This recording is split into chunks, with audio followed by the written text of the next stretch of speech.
Hello viewers, আজকে আমরা দেখব কিভাবে অনলাইনে ট্রেড লাইসেন্সের আবেদন করতে হয়। বর্তমানে সবকিছুই যেহেতু অনলাইন প্ল্যাটফর্মের মধ্যে চলে এসেছে, তাই ট্রেড লাইসেন্সের যে ব্যাপারটি আমরা আগের যে অ্যানালগ সিস্টেমে যেভাবে ট্রেড লাইসেন্সটি করতাম, এখন সম্পূর্ণ ধারণাটি পাল্টে গেছে।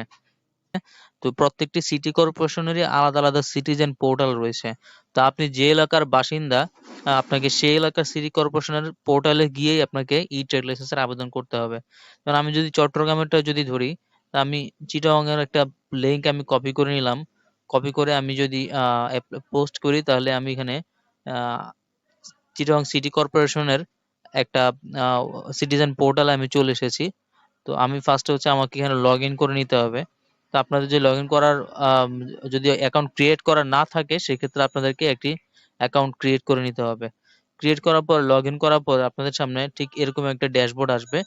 আহ, সেই ড্যাশবোর্ডে আপনারা এখানে বাম পাশে ট্রেড লাইসেন্স নামে একটা অপশন আছে। সেখানে ক্লিক করলে নতুন ট্রেড লাইসেন্সের জন্য আবেদন, এই জায়গাটাতে ক্লিক করবেন। পরে আপনার এখানে যে ড্যাশবোর্ডটি আসবে, প্রথমে আমাদের এখানে দেখাচ্ছে অর্থ বছর। অর্থ বছর বলতে এখানে 2023-24 অর্থ বছর, তো এইটি অটোমেটিক দেয়া থাকবে, আপনি চাইলেও এটিকে চেঞ্জ করতে পারবেন না। দ্বিতীয় ক্ষেত্রে হচ্ছে আমার ব্যবসার ধরন ঠিক করতে হবে, আমি কি ধরনের ব্যবসা করব। তো এখানে ব্যবসার অনেকগুলো নাম আছে। প্রত্যেকটা ব্যবসারই এখানে দেয়া আছে। আমি যদি ধরি যে আমি একটি ফার্মেসির ব্যবসা করব, তা আমি সেখানে ফার্মেসি ক্লিক করে দিলাম। তারপর সেই ফার্মেসির ক্ষেত্রে এবার আমার হচ্ছে আরো কতগুলো সাব ক্যাটাগরি রয়েছে।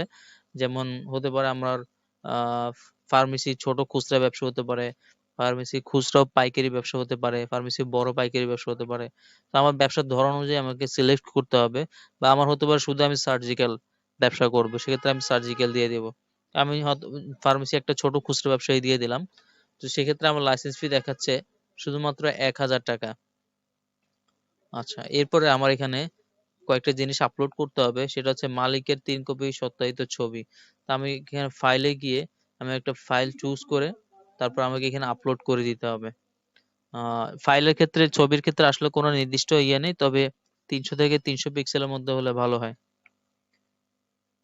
এরপর আমাকে এখানে ব্যবসা প্রতিষ্ঠানের নাম দিতে হবে। আমি যে ব্যবসার করতে যাচ্ছি, সে ব্যবসা প্রতিষ্ঠানের একটা নাম থাকে অবশ্যই। ব্যবসা প্রতিষ্ঠানের প্রকৃতি, আমার এটা কি লিমিটেড কোম্পানি নাকি একক নাকি অংশীদারি। তা আমার যেহেতু সাধারণত একক ব্যবসায়ী হয়ে থাকে, ফার্মেসি আমি ছোট খুচরা ব্যবসা, তাই আমি এখানে একক ব্যবসাটাই দিলাম। একক দিয়ে দিলাম। এরপরে আমার এখানে পরিশোধিত মূলধন লিমিটেড কোম্পানির ক্ষেত্রে, যদি আমার লিমিটেড কোম্পানি হয়ে থাকে, সেক্ষেত্রে আমাকে এখানে আহ এটা পে করতে, আমার কত মূলধন আমাদের, সেই মূলধনটা আমাদেরকে এখানে উল্লেখ করতে হবে। এরপর আমার এখানে আবেদনকারীর নাম, আমি যেই নামে আবেদন করতে যাচ্ছি বা আমার মালিকের নাম, সেই নামটা আমাকে এখানে দিতে হবে।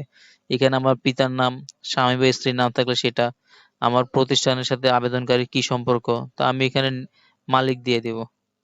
এরপর হচ্ছে আবেদনকারীর মাতার নাম। এরপরে আমার এখানে অ্যাজ ইউজুয়ালি যেটা থাকে, স্থায়ী ঠিকানা, গ্রাম, থানা, হোল্ডিং বিভাগ, তারপর পোস্ট অফিস, জেলা, রোড নাম্বার। এরপরে বর্তমান ঠিকানার ক্ষেত্রে একই রকম ভাবে আমাকে এগুলো ফিল আপ করে নিতে হবে। এরপরে হচ্ছে আমার বসবাসের ঠিকানাটা আমাকে এখানে দিয়ে দিতে হবে, যে আমি যেই জায়গাতে বসবাস করছি সেটা। আর এই জায়গাটা হচ্ছে সবচেয়ে বেশি ইম্পর্টেন্ট, কারণ আমরা যে জায়গাতে ব্যবসা করব বা ব্যবসার প্রতিষ্ঠানের যে ঠিকানা, সেই ঠিকানাটা এখানে দিতে হবে। এটা আপনার কোনো ব্যক্তিগত বাড়ির ঠিকানা নয়, ব্যবসার ঠিকানা।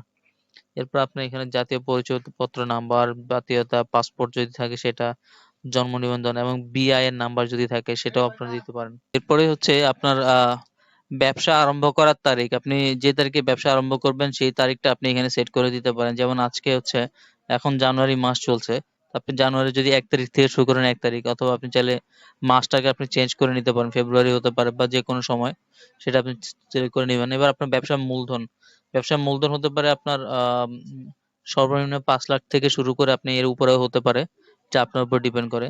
আর আপনি যদি আয়কর প্রদান করে থাকেন, সেই আয়করের টিন নাম্বারটা আপনি এখানে দিয়ে দিতে পারেন। এখন ব্যবসা ভাড়া, ব্যবসা যে আপনি করবেন সেটা আপনার ভাড়া বা নিজের, এই জিনিসটাও আপনাকে এখানে উল্লেখ করতে হবে। যদি ভাড়া হয় ভাড়া, বা নিজের হলে নিজের।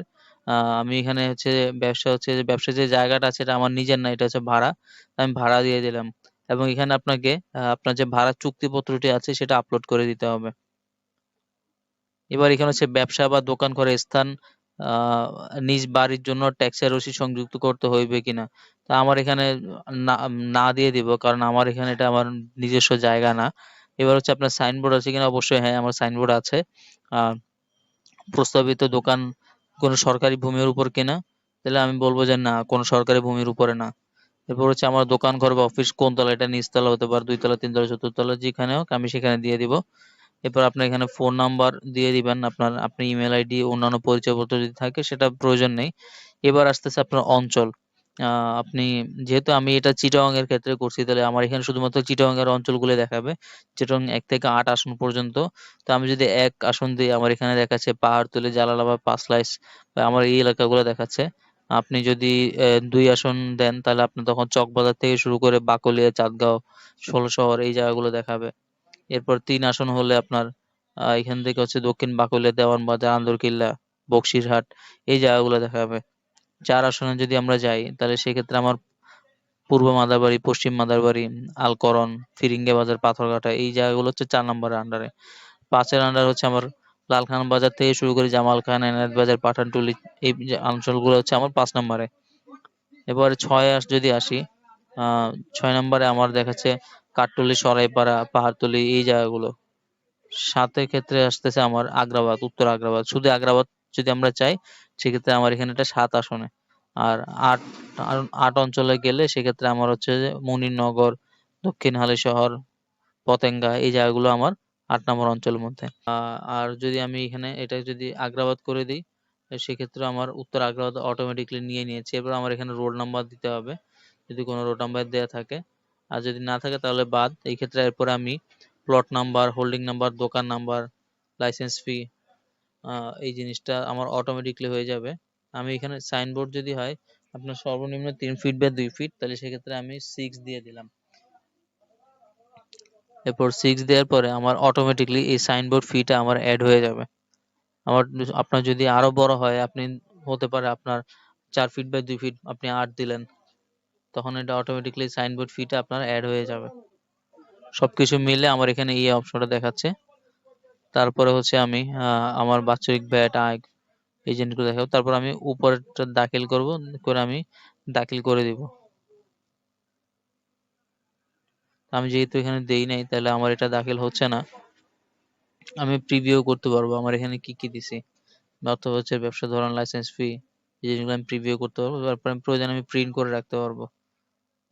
প্রয়োজনে আমি যদি চাই, আমি এটা প্রিন্ট করে আমি সেভ এস পিডিএফ দিয়ে আমি এটাকে সেভ করে নিতে পারবো, অথবা আমি সরাসরি প্রিন্ট করতে পারবো। দিয়ে আমি সেভ করে দিলাম, দাখিল করে দিব। দাখিল করে দেওয়ার পর আমাদের আরো কাজ রয়েছে, সেটা হচ্ছে যে আমাদেরকে প্রয়োজনীয় যে ডকুমেন্টস গুলো আছে, সেই ডকুমেন্টস গুলো নিয়ে পরবর্তীতে এটা প্রিন্ট করে আমরা আমাদের যে নিকটবর্তী যে সিটি কর্পোরেশন অফিস রয়েছে, সেখানে গিয়ে আমরা এগুলো দিয়ে আসতে হবে। তারা যাচাই বাছাই করার পর তারা হচ্ছে যে আমার ফোনে আমাদের একটা মেসেজ আসবে, মেসেজ আসলে আমরা পেমেন্টটা করে দিলেই আমাদের ট্রেড লাইসেন্সটা হয়ে যাবে। তো এই ক্ষেত্রে বিশেষ অনেক সময় দেখা যাচ্ছে, যদি আমরা অনলাইনে করে তাদের কাছে যাচাই বাছাইয়ের জন্য দিয়ে আসি, তারা জিনিসটাকে অনেক লেন্দি করতে পারে বা অনেকটা সময় লাগতে পারে।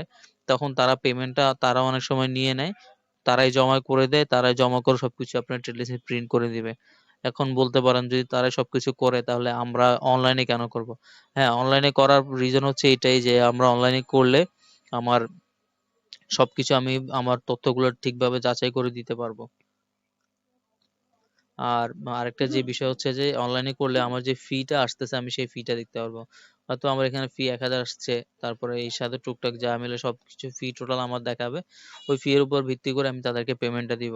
সেক্ষেত্রে তারা বাড়তি চাওয়ার কোনো সুযোগ নেই। আর বাড়তি চাইলেও হয়তো বা আপনারা যেটা জানেন, হয়তো বা কিছু চা নাস্তার পয়সা বা এইগুলোর জন্য তারা কিছু টাকা বাড়তি নিতে পারে। আদারওয়াইজ আপনার বাড়তি দেওয়ার প্রয়োজন নেই। আহ মোটামুটি আপনি জমা দেওয়ার পরে 4 থেকে 5 দিন লাগতে পারে আপনার ট্রেড লাইসেন্সটা হাতে পেতে। তো আজকে বন্ধুরা এই পর্যন্তই। আশা করি আপনাদের ভিডিওটা ভালো লেগেছে। আর অন্য কোনো তথ্য আপনাদের জানা থাকলে অবশ্যই কমেন্ট বক্সে জানিয়ে দিবেন।